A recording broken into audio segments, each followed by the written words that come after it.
I'm here with Dr. Joseph Pearce, author of many books and a visiting scholar for Thomas More College and Mount Royal Academy. We're going to discuss terrorism and its relationship with, or the faith and reason and how it affects terrorism. So, you had a very interesting background. Briefly elaborate on how you were connected with terrorism and some of your personal experience with it. Well, when I was a young man, from the age of about 17 to the age of about 24, I was involved with the loyalist terrorists in Northern Ireland, the Ulster Defence Association, the UDA, and the Ulster Volunteer Force, the UVF. And they were the, if you like, the enemies of the IRA. For a period of the late 1960s until late 1990s, 3,500 people were killed in Northern Ireland.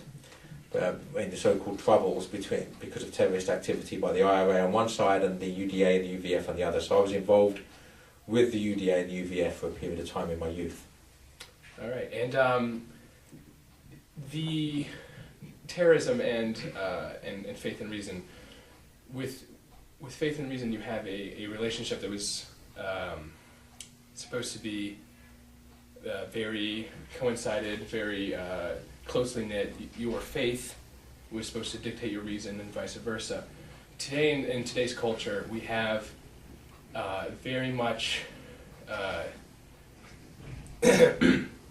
we have the governments and such being run completely without any aspect of morality involved, and you have groups such as the groups you were involved with and Muslim jihads, where they do not use any reason whatsoever and blindly follow principles that have been laid out, which would be just faith without reason. And so why do you think faith without any reason to see it, why do you think that leads to terrorism?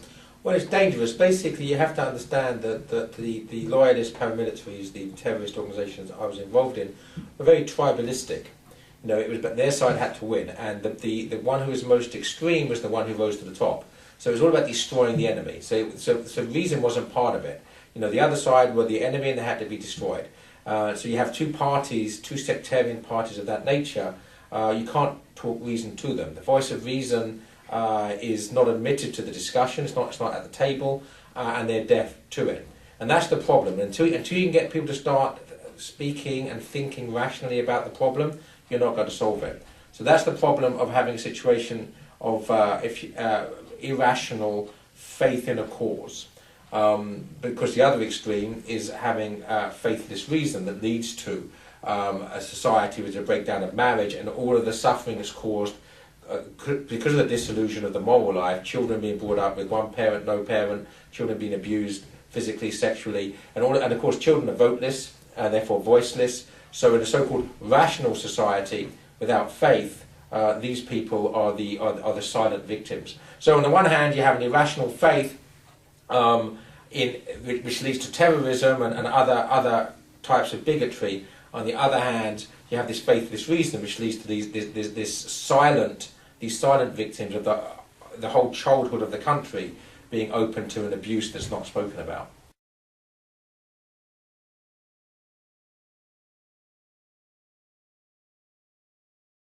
And how do you find the correct balance between faith and reason?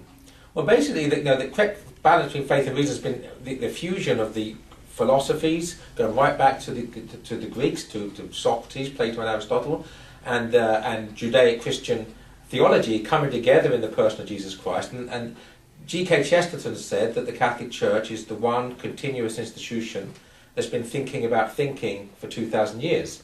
So in other words, this intertwining, this indissoluble marriage of fides et ratio, of faith and reason, is integral to the Christian vision, to the true Christian vision, the Catholic Christian vision. But as soon as you deviate from that, either in the position, in the direction of faithless reason or irrational faith, you have these problems we're talking about. Extremism, the extremism of the terrorist and the bigot, or the extremism, there is still an extremism of the rationalist, who brings about a society where the family is destroyed, therefore children are destroyed, and not in the womb through abortion. Euthanasia is going to be compulsory for anybody old enough that can't afford to live. So the rich will be okay. But at a certain time soon they'll be switching people off. So this is a rational society without faith, without a belief in the divinity, in the divine source of the human person. I believe it was G.K. Chesterton that said, the poet does not go crazy, the mathematician does. So with too much reason and no faith, you bring about a society or a person that is almost without reason. Too much reason brings you to a point where you don't have any reason. Do you agree with that? Well, you can't have too much reason, but what you can have is a reason that excludes metaphysics. And that's the problem. A reason that's purely materialistic is an incomplete reason. Because things such as goodness, truth, beauty, love, reason itself are transcendental. They're not things that can be measured in terms of materialism. And consequently, if you try to squeeze the round peg of truth into the too small square hole of materialistic reason, then you do go mad, because it's an impossibility. Right. So earlier in this series and such, we've explained what faith is and what reason is. But in your own words, what is faith? What is reason? Well, faith in the fullness is a faith in the triune God, and as manifested in the incarnation. In other words, faith in its fullness, faith in conformity with truth, is Christian faith, Orthodox Christian Catholic faith, and that's necessary. First of all, because God revealed it to us, but also because quite clearly there's a supernatural underpinning to reality. There's a transcendental underpinning to reality.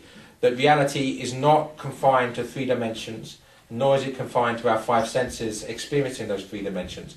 Consequently, if there's a transcendental, something which transcends the purely material, then that has to be part of our understanding of life, the supernatural. So the faith is absolutely essential, but true faith is never contrary to reason. As soon as faith becomes irrational, it becomes heretical.